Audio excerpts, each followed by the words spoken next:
Mimi naitwa Kajala Masanja. Mimi naitwa Paula Kajala. Tumefurahi leo kuja kusherehekea siku ya kuzaliwa ya Paula katika shule ya Sinza Maalum, kwa sababu siku zote ikiwa siku zetu za kuzaliwa tunapenda kwenda kwenye watoto yatima kutoa misaada na nini. Sasa tukaona leo tufanye kitu tofauti, kuja kuwaona hao watoto kwa sababu watu wamewasahau kama. Kwa hiyo tukasema mimi kama mzazi leo na Paula, kesho nitataka kuwa na mtoto mwingine. Nikasema yani Mungu ana makusudi yake. Huwezi jua nikaamua mimi leo nataka kuwa na mtoto mwingine nikapata mtoto ambaye anakuwa mlemavu wa akili kama hivi. Kwa hiyo ndio maana nikamwambia Paula, nikamconvince, nikamwambia Paula tuje tuwaone hao watoto siku yao kuzaliwa.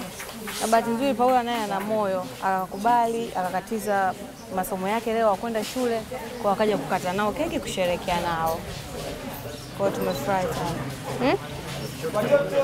Naongea chochote. Kama umefurahi tu. Nimefurahi sana kuja kuwasalimia watoto leo, kuja kusherehekea nao siku yangu ya kuzaliwa.